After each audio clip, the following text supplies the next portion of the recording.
Hello, Darin Martineau here from Master Magic University, and welcome back. If you haven't subscribed to the channel, please do so now. In this video, I'm going to do a review um, of the book, The Intuitive Magician, Mastering Magic Through Improvisation by Justin Hyam. And this is going to be a review of chapter one, and I've decided to do it this way because this is such a good book. This is one of the best books on magic that I've seen. I mean, there's a lot of great books, but this is a fairly new book, and I'm doing a review, like I said, but we're going to do it one chapter at a time to do it justice. So I highly recommend this book. We're going to talk about chapter one, which is performance paralysis. Now, I've talked about stage fright in other videos, so I refer to those if you have a problem with this performance paralysis. But we're gonna talk about some quotes, then we're going to go into a review of chapter one.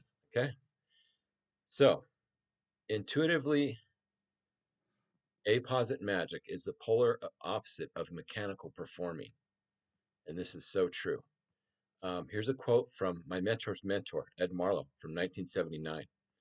I'm all for variations, but not when said variation is actually inferior to the original, especially when logic alone can prove this without even knowing or being aware of the original. In fact, improving the bad variation in some cases has led to reinvention of the original. And he's talking about reinventing the wheel there. Now, professionals and others who perform regularly may wonder what the big deal is regarding the first problem, trick recall, just remembering, you know, like he's talking about remembering when to perform, remembering the trick recall, right? You got all this magic, but then when it's time to perform, you don't even have your stuff ready. The fact is that many amateurs, and there are elegant amateurs like Henny Nelms and things like that. But that's the topic of a whole nother thing. But this is okay. The very fact is that many amateurs, some of them very good technically, somehow are never able to think of even one or two tricks, let alone apposite ones, impromptu. They suffer a mental block or don't have the right tricks ready because the right tricks are often never known until the moment comes. It's like the perfect reposite icebreaker or gag, something created afresh in the moment, which somehow remains elusive. So, what this book is about, The Intuitive Magician, is about being able to perform extemporaneously. It's about jazz magic. And I think this is a subject that a lot of magicians haven't really talked about too much. And so I'm really intrigued with this because I've I've been a champion of impromptu magic in the IBM Ring 257 in first place. And so, not to toot my own horn, but I love jazz magic. Now, it says the intuitive magician solution involves an approach to magic based on understanding the impromptu situation, its dynamics, and our psychological tendencies, such as how we react to situations and stress. These, as much as the nuts and bolts practicalities of the tricks and methods, form our solutions. As we build knowledge and experience and a more intuitive approach, we can start to make tentative steps toward evoking or at least understanding the archetype of the amazing impromptu conjurer that we always dreamed of being. So this is absolutely amazing. Okay, this is The Intuitive Magician by Justin Hyam, and the chapter one is performance paralysis. Okay, we've all experienced that as magicians, being nervous. Like I said, I've made videos about stage fright and I've given several solutions, but this is going into it much deeper. When individuals attempt to consciously control aspects of their magical performance that they normally execute automatically, this change in their performance routine often results in subpar performance. That's a quote from Harry Wallace, cited in Cashmore 2002, page 317. Things are simply harder live. And that is true. I perform magic live on PBS, and there's no room for mistakes. You have to know how to cover your mistakes.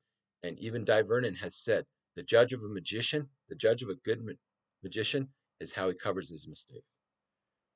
So these things simply harder live because there is pressure and there are dynamics and untold variables not present when rehearsing privately.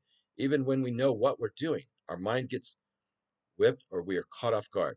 Imagine how much more than this case when we have not practiced or rehearsed to the point of unconscious competence because we are still mastering something or learning how to perform. The technique is a means to an end. You know, you have a script, but you don't need to follow it, word for word. And the English people think that, you know, not to judge, but they look down on a lot of the English performers because a lot of them, this is a generalization now, okay? Not everyone, but they say that a lot of it is too scripted. I believe it's important to script your magic, but to follow it word for word is like we are not robots, you know what I mean? And so the improvisation is very, very important aspect. Study improv, go to improv classes. Okay, next. So called imposter syndrome. Uh, Now, in his chapter 20, this is a 20 chapter book, he talks about imposter syndrome. So called imposter syndrome may lie behind some interested of this self consciousness awareness. He's used to experience this when he says, I used to experience this when younger, compulsively checking that I had not lost the ability to do a slight checking compulsion, a form of obsessive compulsive disorder. These are mental issues. They are. That's why I would recommend not only improv, I recommend, take acting classes. I recommend a lot of things to overcome these mental things. I even recommend a book, which is any books on self-confidence. Okay. And there's a book called The Six Pillars of Self-Confidence by Nathaniel Brennan that I would recommend. Go seek a counselor if your life is really that bad, right? Now it says here, um, checking compulsion, a form of obsessive compulsive disorder. The freezing up led to questioning my ability to become self-reinforcing negative feedback loop. The only solution is to stop and forget about it. So this book is absolutely incredible. I highly recommend it. That is my review of chapter 1. I give this a 10. Now, I don't give a lot of books a 10. I don't. I may give like the Railroad to Card Magic and some things because they're so good and they've withheld over the time. But I give this a 10. So that's chapter 1. I'm going to make other videos going through the 20 chapters. I hope you enjoyed it. If you'd like to get my free Master Magic course, click on the link and you get access to that and free magic video tutorials where I go in depth into my system, Master Magic University. Please like the video. Please subscribe to the channel. Thank you very much and keep it surreal.